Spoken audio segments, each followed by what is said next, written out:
Welcome to Vlog Thursday 334. And I just got off a plane. So that's why I'm drinking some whiskey. It's time to clear my throat here and keep it going because, a few days of being at an event, which was a lot of fun, is also tiring on the voice. But it's definitely kind of fun doing these live streams late at night because I'm not exactly tired when I first get off. Well, maybe when I was on the plane, but then you get off the plane, you get home, and now you're like, oh, I'm awake again. But it'll curve off soon enough. But I'll keep the live stream going for as long as needs to be here. So let's see. We have good luck on the stream. I'm gonna miss it. I see some people talking about the maybe they're not all the evening people. I imagine if you're on the California side of things, like you're on the West Coast, this isn't that late for you. But of course, the East Coast or the people in Europe are probably going, yeah, this is definitely really late. But I don't have anywhere to tell you where I'm going to be right now.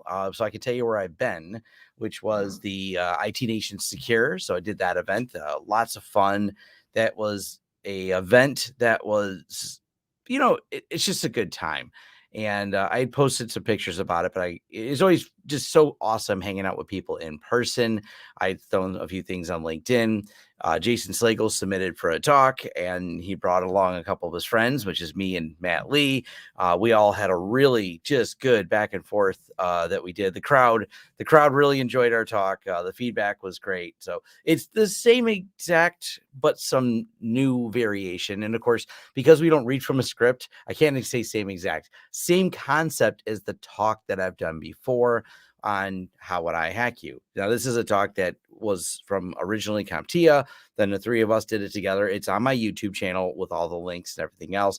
And we just did an updated variation, walked people through stuff. The concepts haven't really changed. Matter of fact, like there's new versions of some of the tools, but there's not really any large difference. The methodology, the tradecraft that brings you through this hack hasn't really changed, and it's still completely something you can do. Matter of fact, Matt Lee was very quick to point out that despite there being finally a new version of Evilgenics, it's been around for years, and they're just enhancing the features. The same premise of using a threat actor in the middle attack was as an attacker in the middle. How did Microsoft renamed it? And so we're trying to use whatever the new naming scheme is, but attacker in the middle, where they may send you a phishing link and phish your tokens, et cetera, et cetera. So definitely kind of cool walking through the attack scenario, teaching people about it. That was a talk we gave there, but it was a lot of other good talks there,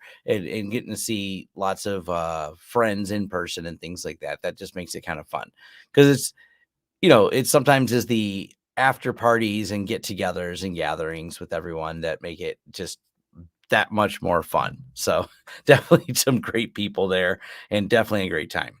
But I don't have anywhere else on my agenda just yet. Nothing's like confirmed, but I will on GearCon. But that's a few months off. That's a little ways out there. I'll see some of you there. It was really cool seeing a lot of people in person that, the I don't get to see all the time.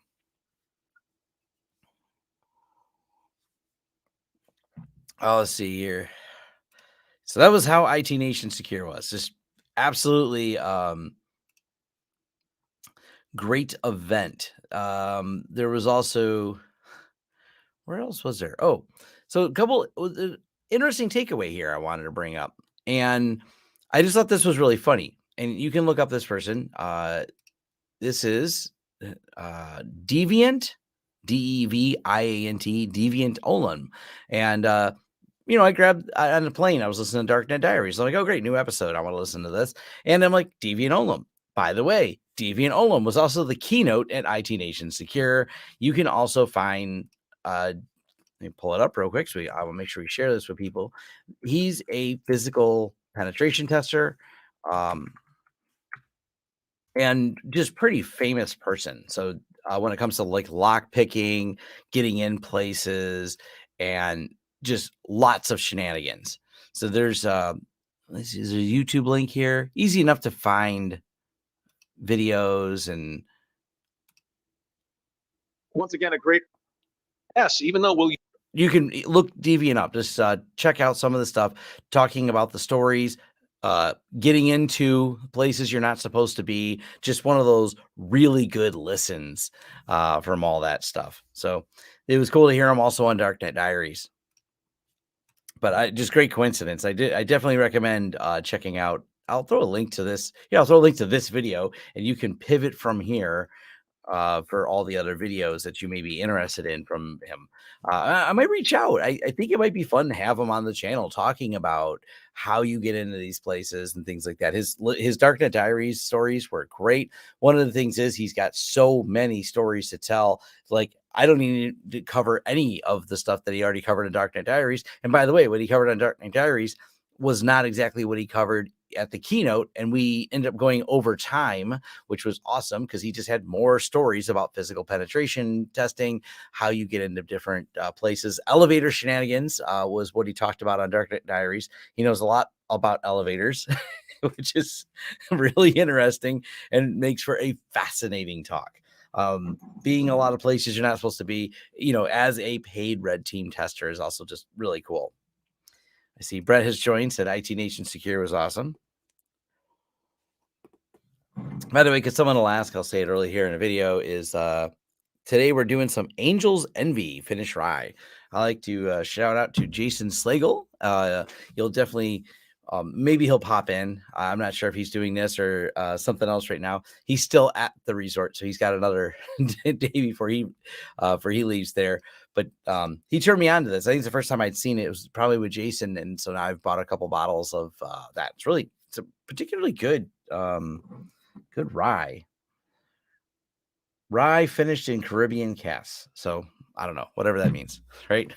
I think Willie Howe's the whiskey aficionado. I seen him post about that. So I don't know if he really watches these live streams or not, but I know a few of you watch some of the Willie Howe stuff.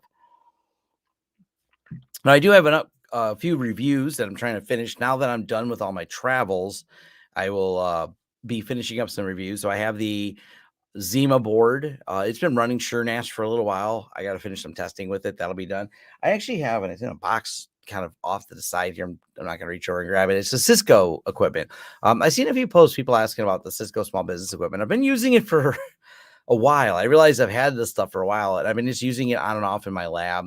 And so I'll do an upcoming video on that to kind of round out like what I think of it. Like it's functional, but I've already done the video on the Cisco dashboard, and that was the big letdown, is the fact that the Cisco dashboard is just hot garbage. So there's that. I will release a review now. TechFlow did a review on another company, and we'll bring them up real quick here. It does Wi-Fi. Let's see. This should be their tab. So I'll be covering this product as well. And I'm mixed on it right now. I think from a product standpoint, I think they've done a really good job, and I'll be reviewing it. And if you look up the company Alta Labs and you look up TechFlow, you'll notice that another YouTuber has done a review of it. And I don't think they make a bad Wi-Fi device, but right away, my issue that I have is they don't have any type of self-hosted controller. You have to use their control plane, their cloud, if you will, to do this. And it's kind of a, disappointing thing to me that companies are, we need you to be locked into our ecosystem. Well, what happens if you decide to change the pricing, or B, you don't survive the growth cycle that's required to keep a company well funded and selling enough product to keep them going forward? Then what happens to all the Wi-Fi devices I installed? This is my hang up with so many of these products is, they just don't want to put any type of local options on them anymore. I mean, cool if maybe the cloud option glued them together, but there was a local option if the cloud goes away or something happens. But yeah, that's not the way these work. And it's one of those things where, they had originally reached out to me and stated that, hey, we're really, gonna come in the market and we're gonna go head to head with Ubiquiti. And I'm like, awesome. But, where's that local hosted controller? If not, you're just Aruba instant on. So yeah, that's kind of a challenge. I don't know where they're sold at. So is there some distributors for these? I'll have to see if the parts are available yet. Because that's part of it too, is I want to do the review, but I don't want to do a long review if they're not tangibly something people can get. Because that's happened before, and I've talked about with what do you was that one other product? Ingenious. I've pointed out with Ingenious, they've sent me more stuff that I reviewed because one of the problems is Ingenious kills products. I did that one. I only did one review. So I wanted to test the cloud thing and test their switch. And I was like, okay, so I tested it. The documentation was bad. I didn't give it the best review, but they sent it to me. And 6 months after I did the review, they actually killed off the product. How does a product get killed off 6 months after a review? So it's kind of, yeah, I don't get it. So that's kind of a concern I have with any of these new product companies that come out there is like, how am I supposed to, you know, if I don't feel confident in it, I don't tell anyone that they should either. So I try to be like really, be very honest with any of my reviews that, hey, these are all the risks that I see. And as I see it with these particular devices, and the no local access is a big problem. But nonetheless, I'll still check it out and review it. There's going to be people asking about it because they're starting to market. They went straight to the influencer marketing. They reached out to lots of different people in the creator space and say, "Hey, test our equipment." So I know several people that have received these, and so there'll be questions about it. So I think it's like worth talking about. I I don't know. I don't want them at all any measure. Like this is not me dogging on them. Like I think they're going to fail, but I just know what a challenge getting a product out to market is. It should take only 3 months to perfect a product. After 6 months, that's a no-no. Yeah, it's it's definitely, challenging. From Peru, awesome. That's always some, when I'm at some of these events, I met a lot of people from a lot of different places, and I like it when right away they actually, and I knew them more from IT Nation Secure, but people that I meet that are even from Australia, which is crazy because I mean that's a long trip to take to get all the way here from Australia. So that's definitely that's quite a hike. A handful of people I met from the UK, and a few areas like that. Florida's decent trip to go from the UK to Florida. So definitely interesting.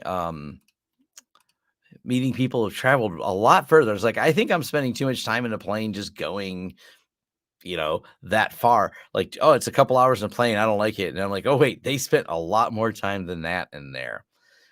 But what else did I want to talk about today? I didn't have a really long list because I knew I'd be getting in really late. So I was just I wanted to make sure I did a live stream at least of some sort, answer people's questions and things like that. I don't have a ton of things though lined up. Let me go see if I had any notes that I made.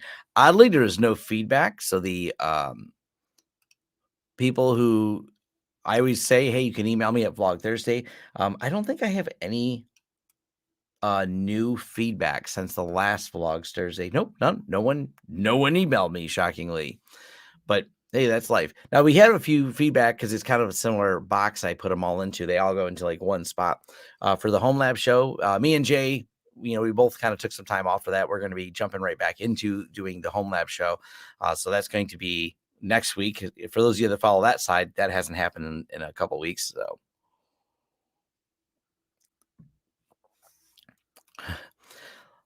life-size beer pong with cup with cup triggers that dunk the person nice. Yeah. I just looked at an email about Alta and they reached out. I never took them up on it because I thought it was a phishing email. Yeah.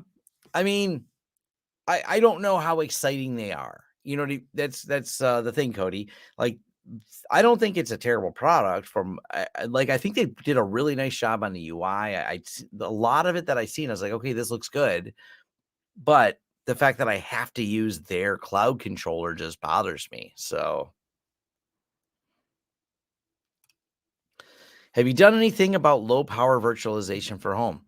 Yes, that is Kyle at my office is working on it as a project. So we actually ordered a few different Ryzen small systems, and technically the Zima kind of falls in that category. But yeah, we are testing virtualization on a few. I don't remember if they're made by Topton. They're small Ryzen boxes though, and that is we've been at, while I've been away, Kyle's been putting them together and reviewing them. So yes, that is actually a video that's going to be coming up. We'll be talking about setting up those Ryzen boxes, things we had to do to get them working. There's not much, but I want to make sure people are clear. Like, hey, here's a box you can buy that runs virtualization perfectly fine, has a Ryzen, plenty of power to run it. And in terms of like compute power, but not a lot of electrical power needed to run it. It makes it efficient. What's the next topic for the Home Lab show? The topics are almost, but not always, decided on Tuesday nights. So on Tuesday nights, every Tuesday, me and Jay hang out. And when we hang out, we call it our little Tech Tuesday meeting, we'll decide what we're going to do. Sometimes we know 2 weeks in advance, but right now, we always have like a lot of ideas in a list, and we figure out which one is the one we want to cover based on the projects we might be working on, whatever we think we can talk the most in depth about because of a video or some project we're working on. So it's not actually decided till the evening before, and then we'll throw the notes together and then we schedule the show.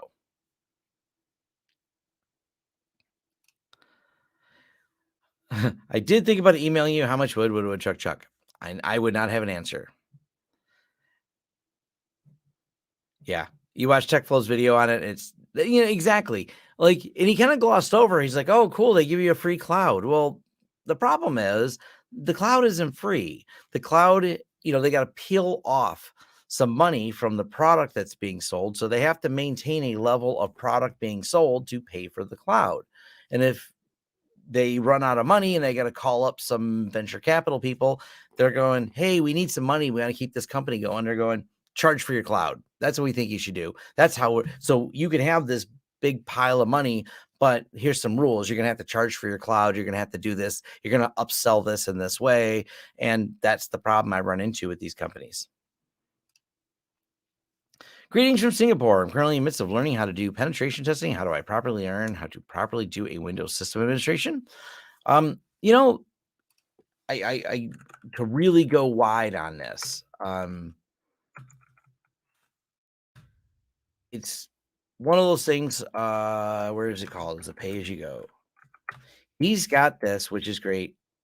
Well, is it this one here? It's the pay as you go. If you type in John Strand, pay what you can. So let me throw this up here. But John Strand, pay what you can. I think it lands you on this page here.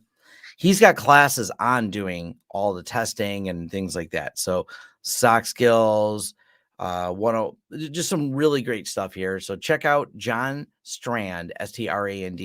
And if you're just getting started in there, he's got some really awesome courses that'll kind of get you pointed in the right direction. The biggest issue I have with SBC's virtualization is the lack of RAM for most, including Nazima. Yes, single board computers, they're not going to be your best bet for virtualization. Maybe running some Docker and things like that. Yes, they'd be good for that. But virtualization is heavy when it comes to memory because you're virtualizing an entire operating system. This is the advantage. Things like any type of containerization instead of virtualization has a more memory efficient because it only needs to make a container and carve it out of the kernel and build these small containers that aren't emulating an entire operating system, but only within the restrictions needed to run the application. So this is why you can run and you can build like your Kubernetes clusters out of pies. Jay built one of those, and they can be very efficient to run workloads and distribute them across there. So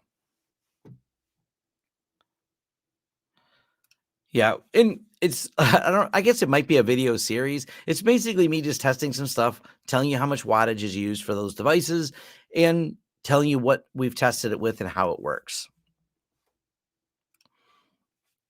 Anything cloud locked is a showstopper for sure. I mean, we sell cloud stuff. It's, someone had seen me at the IT Nation Secure, and I said, well, I thought you were an open source guy, Tom. What are you doing here? And I'm like, look, the reality is, the question comes up a lot. For example, do you run Sierra or something like that for all your clients. Like that's not a tenable thing. That's not a manageable thing. So yeah, there's cloud services we have to use that we pay for. Now, because I'm paying for the cloud service, I'm not bothered by it. I'm not getting. I understand what I'm buying. I'm not buying something that like here's this device that talks to our cloud. It's free until it's not. I'm paying for them as a service to administer the cloud to make things happen. So very different perspective on each of these. So let me do this. All right, turning my phone off. But yeah, I don't like the cloud lock-in on a hardware device. I greatly dislike that. I should say I hate any device that I can't just use my router. I can't just use my switch. I can't just use my access point. I have to tie it to a cloud. I don't like that. Just one of those problems. Pay what you can. What's that again? This is for if you want to learn some of the training. So we understand not everyone can afford the high. Let me make it bigger. So it says we understand that not everyone can afford the high price for most quality cybersecurity training in our industry. In order to help more people get started their InfoSec journey, select a group of courses priced on a pay scale. This gives students the opportunity to take hands-on cutting-edge courses by well-known names in the community. And it's just, I think this is so wonderful that they do this. These are really solid classes that can, I mean, I've been to 2 of John Strand's talks. The dude's amazing. Like he's a top-notch speaker, top-notch educator. If you go over, watch him on John Hammond's channel. Matter of fact, let's pull him up real quick on, if you go over to, and we'll type in John Hammond and Strand. They did some videos together. They really dive into, pull it up over here. I'll just throw this video in here for you. I mean, this is really, by the way, just watch John Hammond. He is genuinely an awesome, well, he's an awesome person, but he's also a really awesome cybersecurity researcher and has a passion for teaching people. So I follow his videos. This particular video I just do in the live stream here, it's John Strand and John Hammond talking together about the pay what you can, but you can gather so much information. If you're getting into InfoSec, these are 2 absolutely respectable people that don't sensationalize, they teach. They really bring forth really solid education on the topic. If you have a client that needs SSL decryption, are using Zoros or something else? We are using Zoros. That is what we use for all of that. Technically, Zoros is managing things at a DNS level, not exactly SSL inspection, but when we need filtered endpoints for web filtering, to be very specific, that is what we're using as Zoros.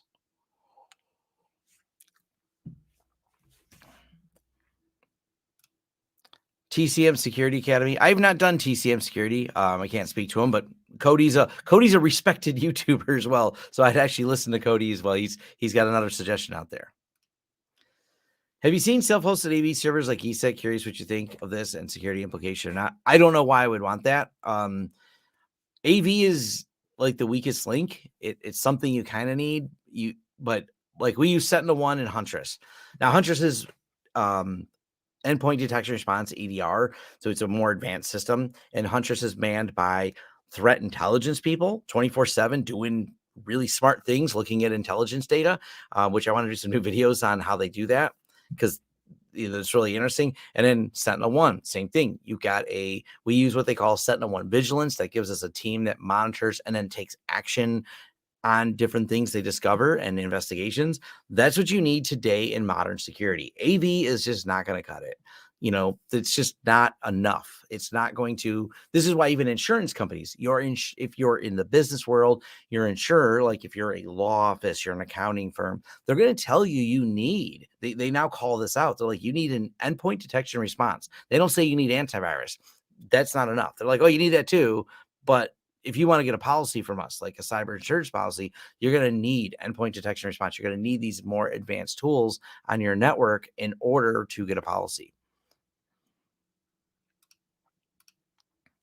For low power, use the Lenovo M60 Micro form factor. Those are cool. Lenovo and Dell has a couple, HP has a couple, but some of these really small form factor ones, they're nice because they're really small, so they don't take up a lot of space. But you can find those for relatively inexpensive prices on eBay or even refurbished on Amazon. There's deals to be had. If at least I know for sure in the U.S. markets, probably in some of the other markets, they make good home servers as well. Afternoon. What time is it there? Just after midday here in the land down under. It is 10:42 at night here in good old Detroit. I just flew in and this was kind of cool. I'm going to share a few photos over here. Let me go back up to the top, share this other tab. But this was not the case in Florida, but definitely the case here in the Detroit area. And of course, if you look up New York air quality, like some Twitter photos, you can see it's pretty wild. But you can see we have some of the fog rolling in, if you will, which is actually not fog. It's the smoke from the Canadian forest fires. So that is a thing that happened. This is what it was just before we were landing. This is what it looked like. It was just kind of cool looking. It's wild, so cool above the clouds. Like it's all. I took pictures because it was just so pretty out. But as we got closer, you can see there's like the haze coming in there from the air quality. But yeah, it was kind of neat. I landed at like 9 and now I'm here. I live relatively close to the airport, in case you didn't gather that.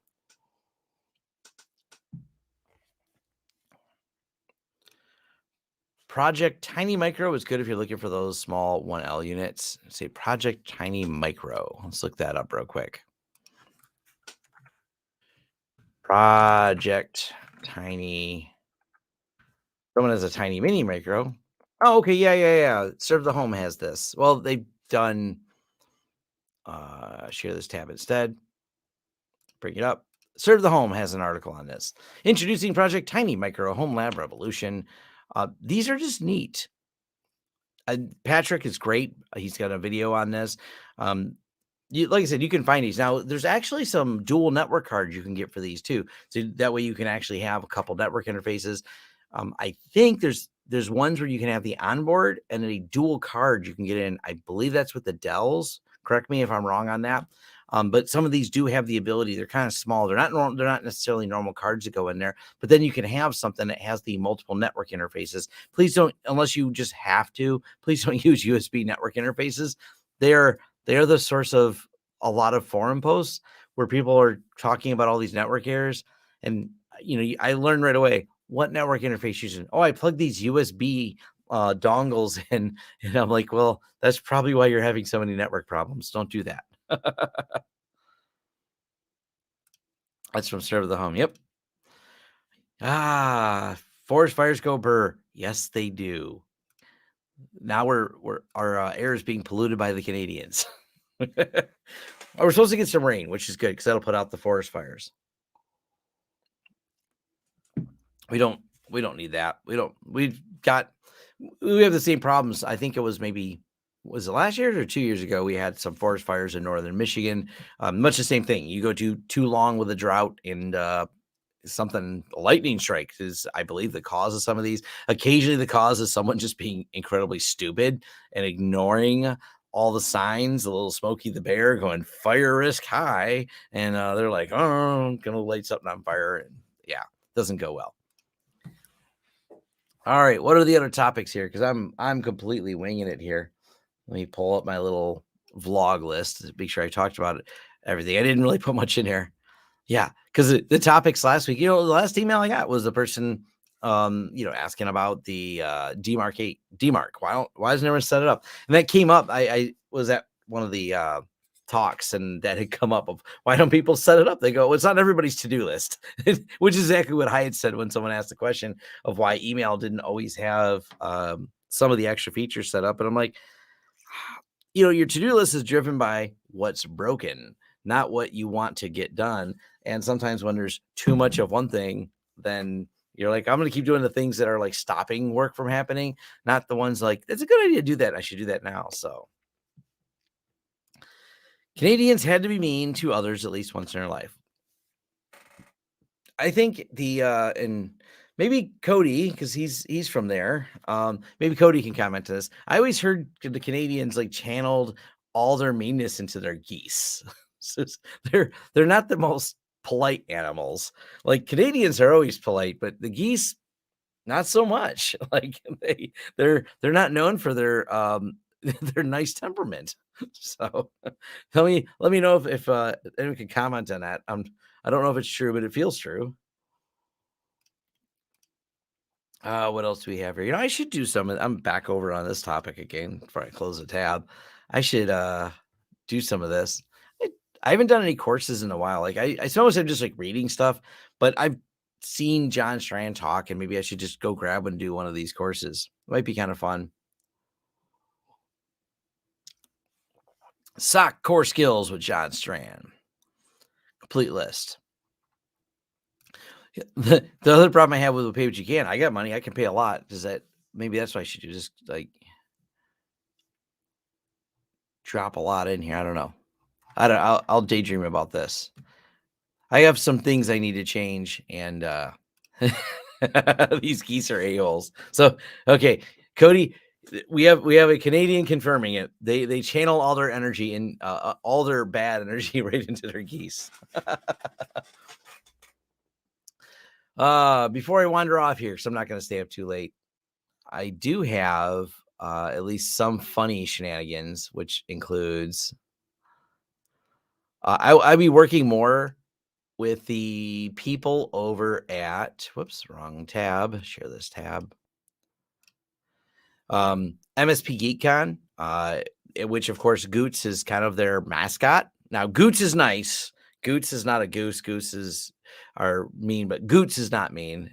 And oh, by the way, Ashley's a fellow Canadian, so but nonetheless, the I'll be working more with MSP GeekCon. We have some community ideas where we want to build some more engagement. They're already, by the way, you could just join. I just want to help promote their community more and engage with it. The conference they put on was cool, but besides the conference, they're a really good supportive community for those working in the IT field. And I'm going to be working in the future with them on a few ideas. We talked a little bit about that when we were at the event, so it's definitely going to be kind of fun.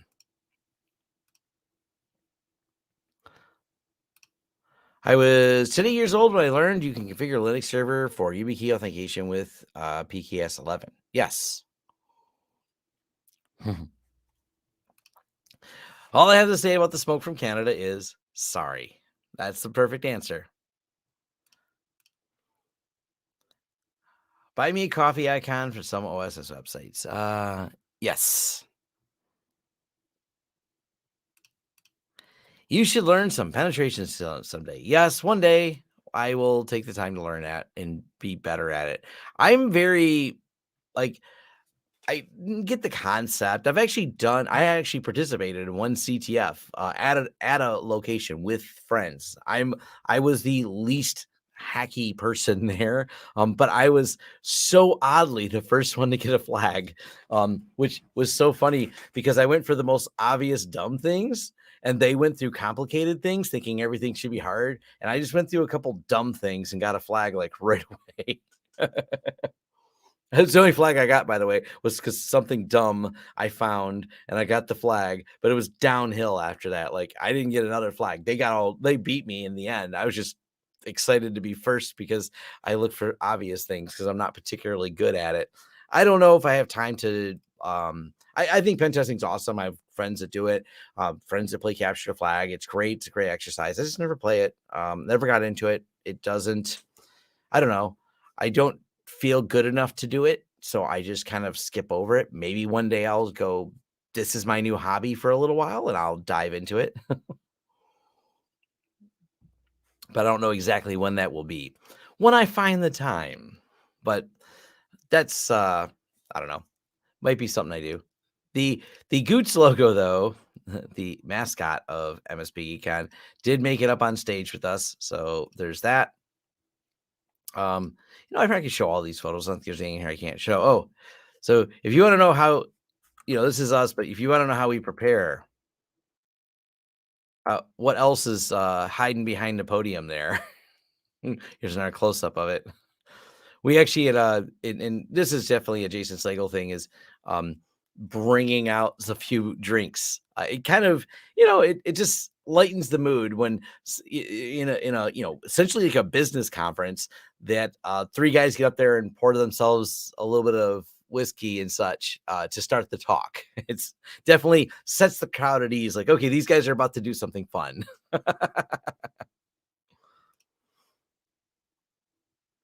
Let's see. Uh, UniFi Protect G4 versus G5 Bullet for outside. I have a bunch of G5s, only one G4 Pro.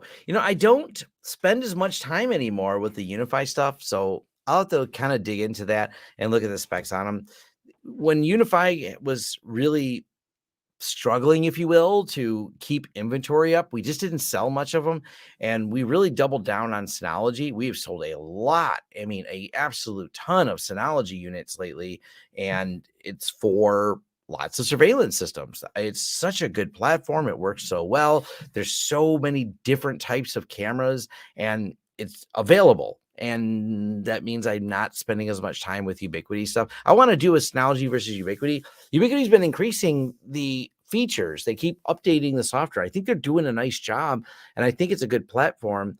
But that availability and the lack of flexibility compared to the Synology means I don't spend as much time with it anymore as I used to. What days your live vlogs is the first time watching? I try to do them on Thursdays. For the last 3 weeks, I've been traveling. And because I've been traveling, but I've come home every Thursday for my travels. I'm home for the weekend and I travel again. So I've been pushing them to a little bit later. But I'm finally done traveling. So they usually are 4 p.m. Eastern Standard Time. But I might move them to nighttime. I don't know. I seem to have a bigger audience when I have them during the day, but generally I try to do them around 3 or 4 o'clock Eastern Standard Time. I do them every Thursday. It's just about when I'm traveling, I shift the time around a bit. Hopefully, you don't get too much more smoke. I know enough to. Yeah, he's not doing well there. Yeah, I'll pull this up. Hey, we can just you can Google this, but if we look for Twitter is such a fun place to do this, and I see air or smoke. Got to share this tab. Make sure it's nothing inappropriate. There we go. Here's some pictures. These are not inappropriate. I can share these ones. It's funny. Hashtags like get people doing some inappropriate other things they do with it, but it's like really bad. This is New York has got that whole weird, like it's a sepia, I think would be the color. But yeah, things are rough over there. They have it much worse than we do here in Detroit. Sometimes not being extra and having a fresh eye is a strength the team sometimes lacks. Silly question. Silly question may prompt creative solutions. Yes. Tom just scanning beyond the range of the CTF and finding a flag, and they're like, well, that's beyond the range. I'm like, well, there's a few IPs there. And I'm like, I found a flag. It was a left open directory, directory traversal on some Apache server, and there was a flag right there. I'm like, it's dumb, but it's in the list. It's like it's a valid flag. Well, you like the later time better because it never conflicts with work. Fair enough.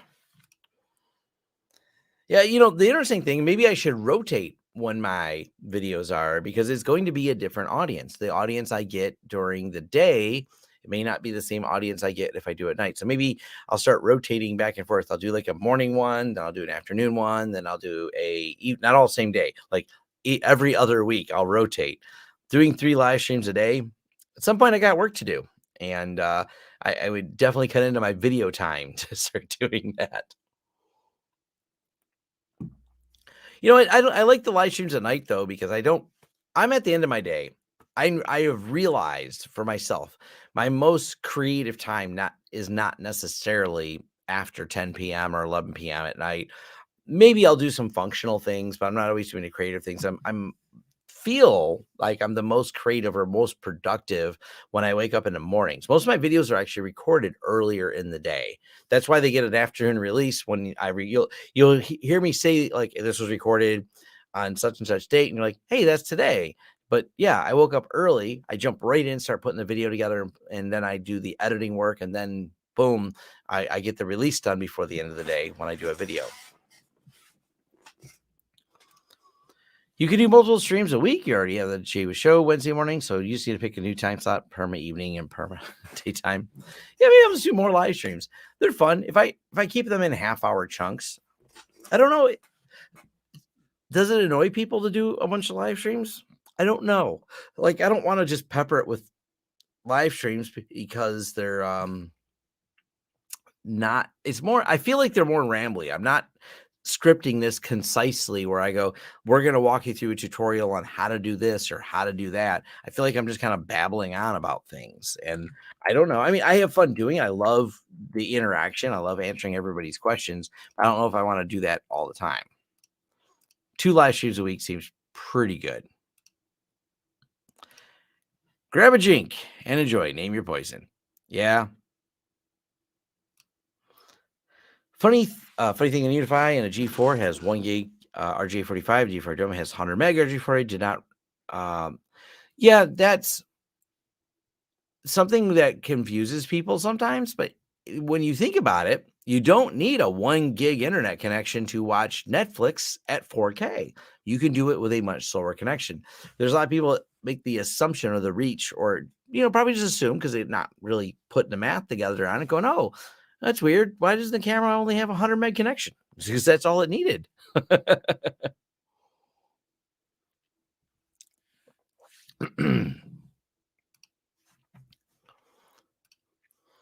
Yes, the problem. You plus you're taking away time from your son and pizza. Kind of unfair to your family.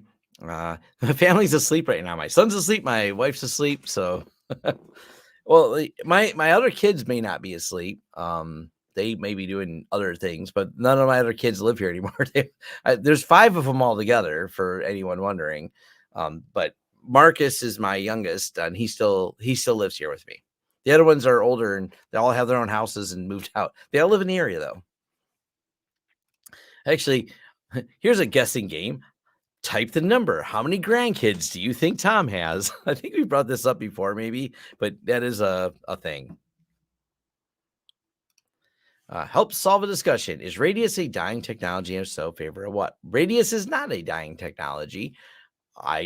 We see a lot of Radius servers. It's still popular. I don't know. I would say depends on where you are and what your use cases are. There's obviously a lot of people tying things over to just straight up Active Directory integrations, but Radius servers are still there. LDAP is we even just got another. We have to meet with them soon. We have a client that has a big project where we're going to be setting up a very large enterprise with a bunch of LDAP and things like that. So it all depends on where you are, what niche. It's like when people tell me local servers are dead, I'm like, that's weird. I keep installing lots of them. I seem to install over $500,000 of them in the last few months, but I keep hearing they're gone. Like, go ahead, tell me more about this cloud that is completely destroying the local server market that doesn't exist anymore. I'm just like, it's just, yeah, it's kind of strange.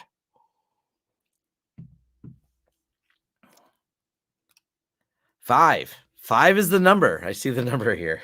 5 grandkids. All I know is after the last one, once it got to 5, I realized why my grandpa just had nicknames for all of us. You over there, number 4.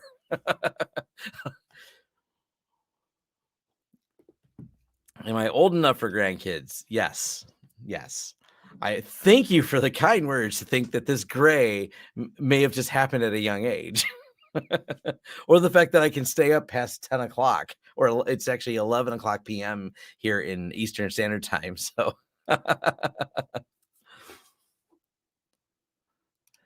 I need more than 1 gig upstream for cloud backups and stream uploads while online gaming. Yeah. Bandwidth. We're slowly gaining more of it, but never at the rate we want. I was reminiscing with some people and friends. Maybe I should do. Oh, by the way, I did say I will put together, and feel free to ask any questions right now if you're curious, but I will put together how Tom got where he is, and that's going to be kind of a fun talk. At least, I mean, I want to make it fun. I want to make it engaging, but I also want to completely preface that of like how I got where I'm at in my tech career. That it's I feel like it's a self-serving thing, but a lot of people have asked for it. So I'm just going to put it to a video.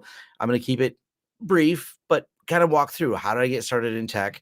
How did I go through and get my first jobs? How did I start my business? And then kind of walk people through that way, just kind of a timeline for anyone curious of like, how did Tom get where he is sitting in a basement talking to a camera and answering questions on a live stream? Like, how'd that happen?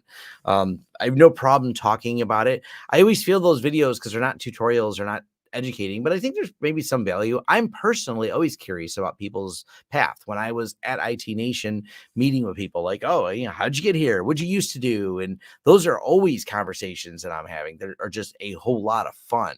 And I, I just don't like to put content that doesn't necessarily, like, I try to focus on how does it help people. But a lot of people told me, I had a few people come up and say, hey, I'd be curious in watching a video like that. I'm like, okay, maybe I'll put something together. So, fun, might be a fun topic.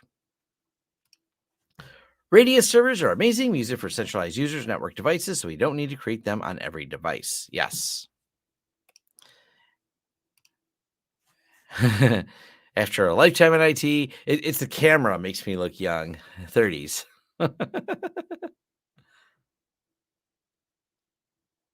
Let's see. You walked. Missing context there. Hold on. Our client is starting to upgrade the internet beyond 1 gig, hoping PF Sense 2.7 soon. Have a bunch of hardware upgrades to do, 2.5 gig ports. Yeah. Cloud only kills local servers for small mom and pops. Once you need more than a handful of instances, costs start adding up. Yeah, I mean, it's for the small offices. Yeah, they don't really need the on-prem server. But then again, a lot of them never really had much in terms of server. For a little while, some companies might run like this Microsoft small business servers and things like that. But that was fading away. It was never like a big thing. Now it's like, yeah, you just do some shared files and share them in Google Docs or Microsoft Office 365 and you're good. But there's still a whole lot of servers in there.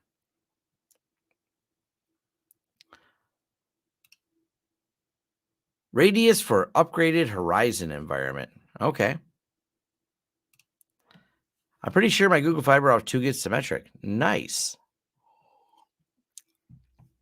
I don't think we have 2 gig symmetric in an affordable manner available where I'm at. Not for residential anyways. Each gray hair for a crash system. Oh man. Oh, no. I've crashed a few I've dealt with enough crash system. There's not that many gray hair. Of guidance setting up 2FA for Windows desktop login. No, I'm not doing that. Duo. Well, that's how I'm doing it. Use Duo because Microsoft doesn't care about 2FA login. Duo does it. There's a few other companies that do it. We use Duo for people who absolutely need 2FA on the desktop. You can also do it if you do like the Azure stuff, but I don't know. Maybe not me. Maybe one of my other staff will do some Microsoft videos. I'm not going to do Microsoft videos. I'm not that good at it. It's not my specialty. It's not where I spend my time. So maybe I'll bring one of my staff in there.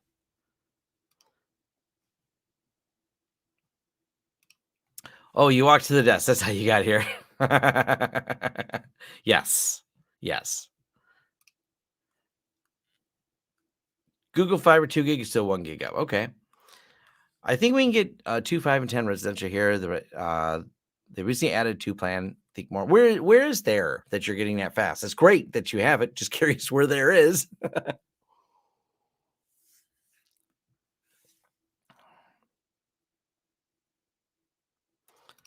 Yes. YubiKeys to your family. Yeah. ATT fiber 10 gig for $250 a month. My house, but having a hard time coming to reason to upgrade from 1 gig for $80 a month. Yeah, its price is a thing. I use Duo for my PSN firewall login. It's not anything integrate with LDAP. I use Duo. Cool. Eastern Washington. Okay. They really got some fast speed out there. That is great.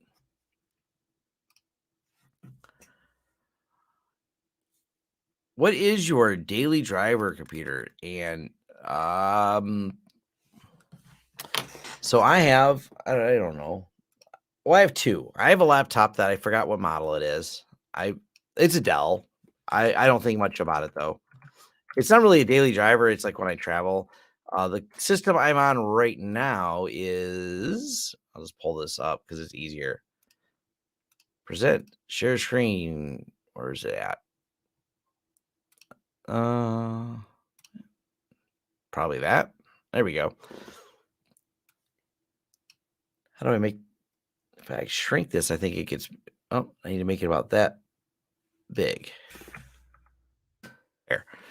This is the system I use, which is nothing not special. It's just a Ryzen 9 3900X. It's a custom built system, and I have a GeForce 3060 in here. So nothing particularly exciting. It's a just custom built computer.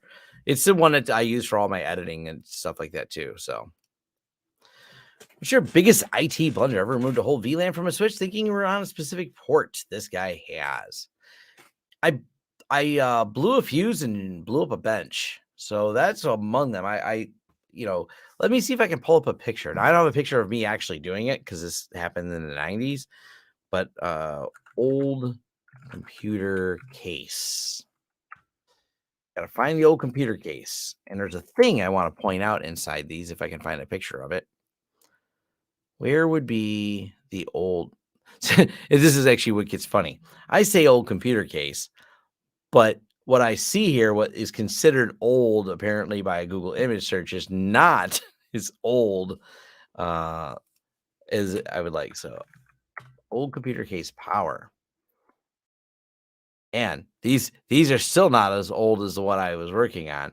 But I want to point out something that people may not recognize, and that is going to be the fact that the power supplies did not have the old momentary contacts. They used to run 120 volts up to the case at the front where the power button was.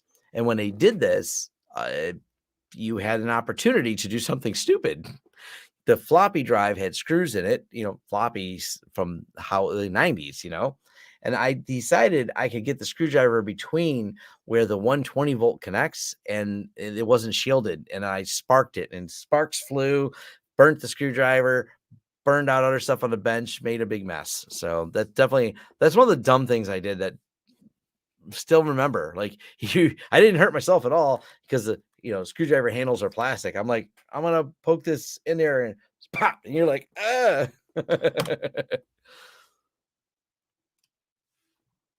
I'll try and make a few of my blunders I've done in tech in there. So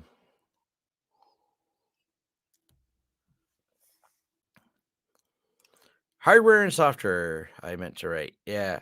Oh, hardware and software. Pop OS, which also, by the way, if you can tell, this is all Linux. So definitely Pop OS. So that's my daily driver is Pop OS 2204. XT power supply. Okay, we have someone who understands what these are.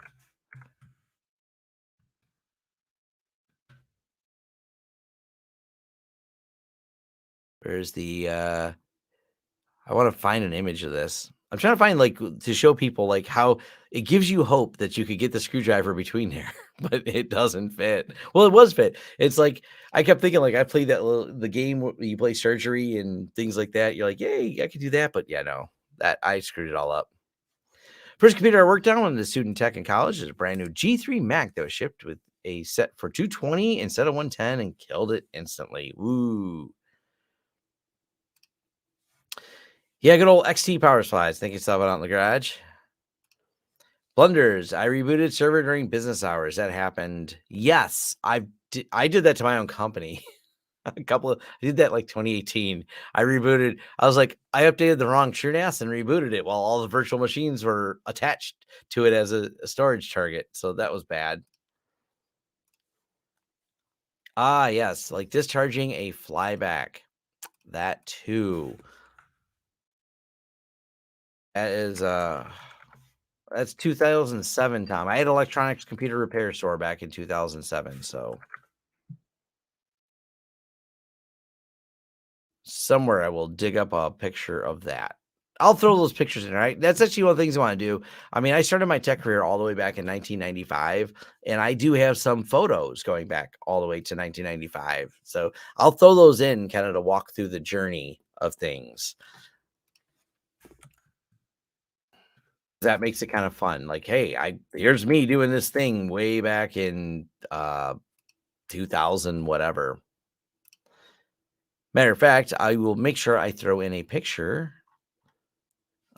of my first computer. Now, I don't have actual picture of my first computer, but I have pictures of the computer I had. Where's a good one? There's a good one. I'll share this picture. Many of you may know this type of computer. There you go. That's what got me started. This was the first time my hands were on a keyboard was when Radio Shack. I didn't buy these when they came out. I did not grow up with that kind of money. These were expensive. But when Radio Shack put these on clearance because they weren't popular anymore, that's when I got into it. And it was pretty cool. I think I got that would have been trying to remember if I had to look up the years on that. I got to pull it all together. I had like little, I can defer and figure some of that out. So, in recognition, PDUs that can send SMP data to monitor using logging server. Not in particular. I can't think of one off the top of my head right now. There's a lot of them do it. I just one particular model doesn't come in my head. PSU has a huge orange flip switch on the side. Those are me. Yeah, I like the Kerchunk, those old power supplies name. When you flip them, they went click. The old IBMs had those. I thought they were really neat. Technically, I had my first computer. I actually killed it. Bought another last year, years later. Awesome. ThinkPad 380D. See, old CRTs bringing back memories of degaussing Sony Trinitons. Yes, I degaussed a lot of systems. Yep, Coco 3. I did not ever have a PDP 11. Anyone else start with a CPM base? So I didn't start with a CPM, but I was able to mess with a CPM. I had a friend whose mom had one, and I was fascinated by it. You know, I was young, but I always got in trouble for touching it. TRS 80s, a lot of people started there. Yeah, the feedback was great on those. I need a good PDU UPS. Hard to find a good widely available model. All random one-off models, and they want way too much or remove the battery trace, making them useless. Yeah. 86 in high school. Technically, I just wanted the cart that came with it, $3 at the garage sale. First computer is a clone of an IBM 5150. Nice. Monochrome monitors, green and yellow. Yeah, the TRS-80 was cool. I really had to push the limits of it because it didn't do what I wanted it to do. And that's what got me more into a deeper understanding of how they work. Because I used to have to use peek and poke to manipulate different registers. And I would spend time digging around through books that would tell me what each register did, or I would scan through registers to try and figure out, oh, this is where I can peek at the input for the joystick. And then I could make the joystick then control a character I did for a game. And I actually ended up doing a drawing program where I could draw and erase things. And I did it all with peek and poke to tell it where to put the memory and the little sprites, switch the screen modes to different ones. It was really great learning back then. 4 colors, green, black, orange, black, white, all text. Yeah, many hours of Space Invaders. Oh, yeah. The retro stuff is just so much fun. That's one of the YouTube things I like watching is people who cover some of these retro things. It's just a lot of fun to watch them go.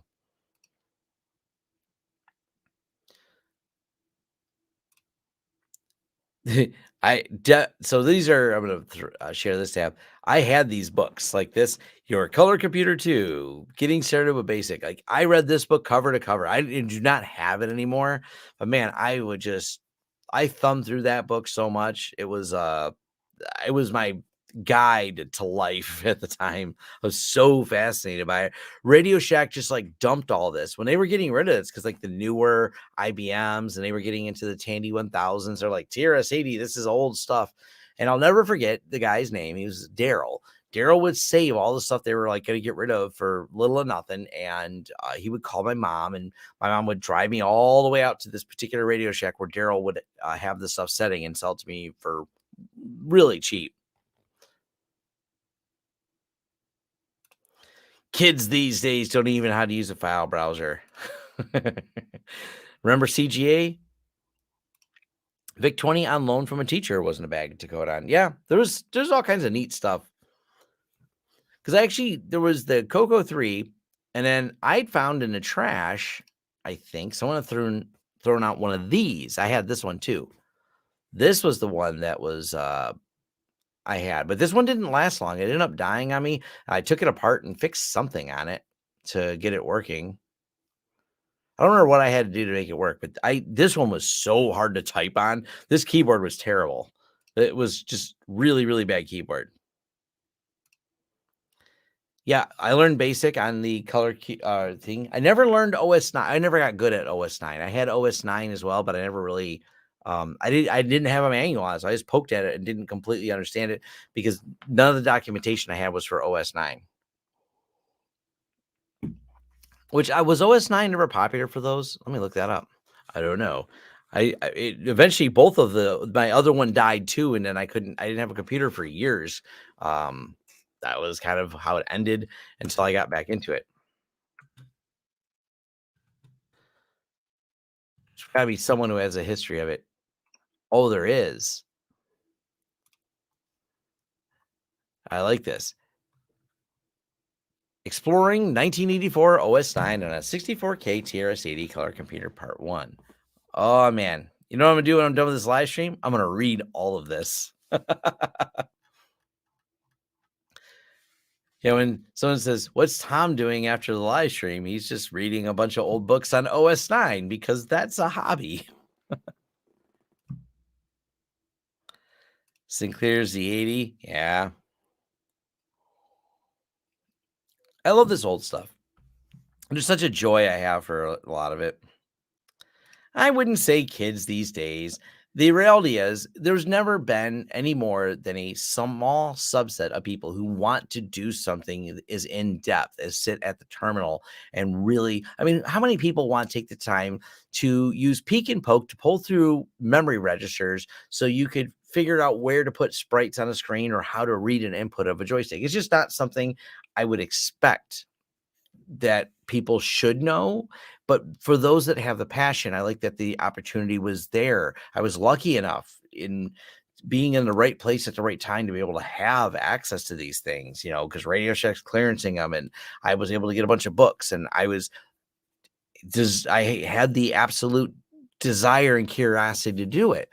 And I had the passion that pushed me, said, yeah, this is what I want to do, is sit and play with these things. I know not everybody wants to do that. Now, the people on this live stream who are listening to me babble on about stuff like that are more likely to be the people who share that same passion I do with it, which is awesome. But I don't ever like to say, like, it's a generalization. Yeah, not enough people, because there's some really talented people out there that are equally passionate and are also like 18 years old, 15 years old, and able to do this.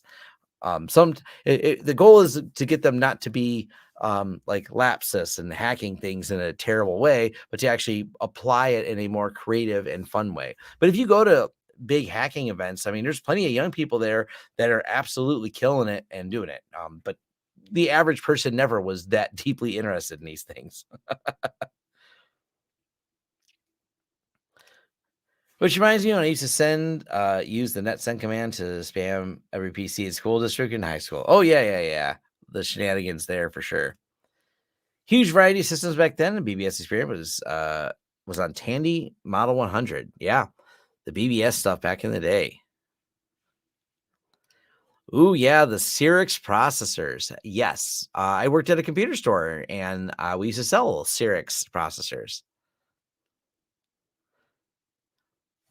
What got me liking the terminal was the games you had access terminal. Tinkering was so much fun. Half-Life 2 was fun to break in new creative ways. Absolutely.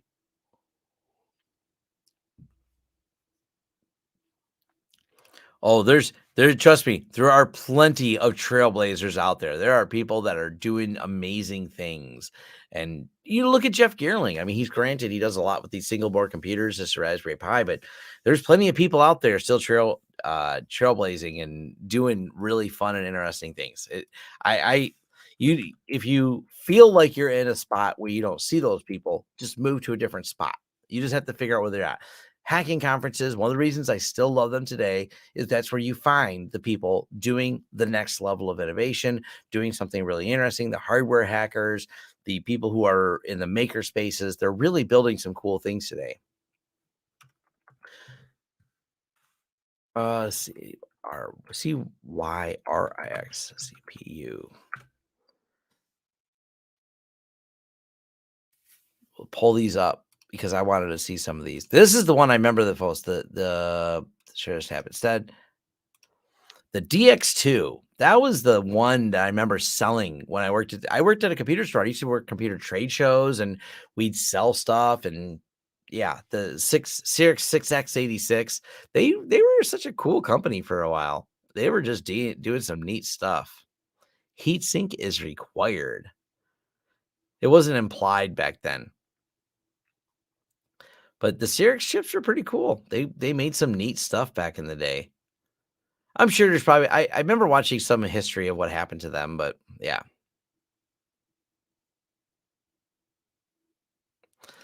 The DX4 overdrives, the overdrive processors. That's something a lot of people maybe hadn't seen. If you're not in my age and weren't working in there, so it's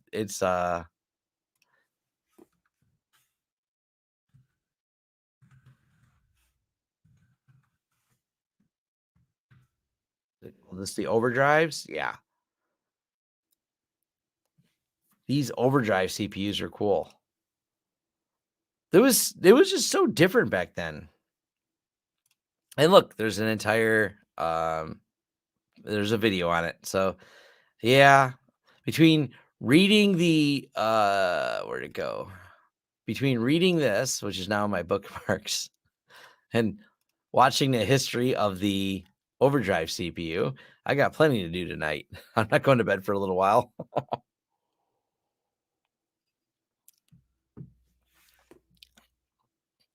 Let's see.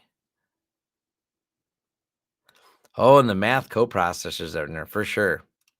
I have a Citrix 586 sitting next to me. No idea if it still works. It's been in cardboard 15 years. Wow. Intel Pentium slot. Well, it is 11:30, so I am going to go to bed or something. I'm gonna go watch some TV until I pass out. I think that's what I'll do. Which I say TV, but technically it's just YouTube on my TV, watching about old processors because that feels like what I want to do right now. Thank you for everyone who joined.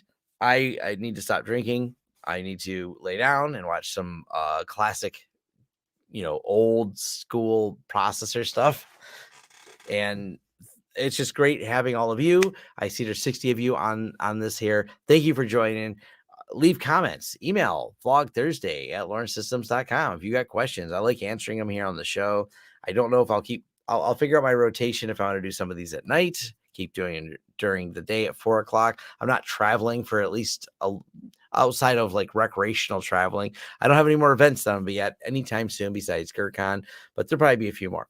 But anyways, thank you everyone. And what was I drinking tonight? Just so people are clear. What is this called?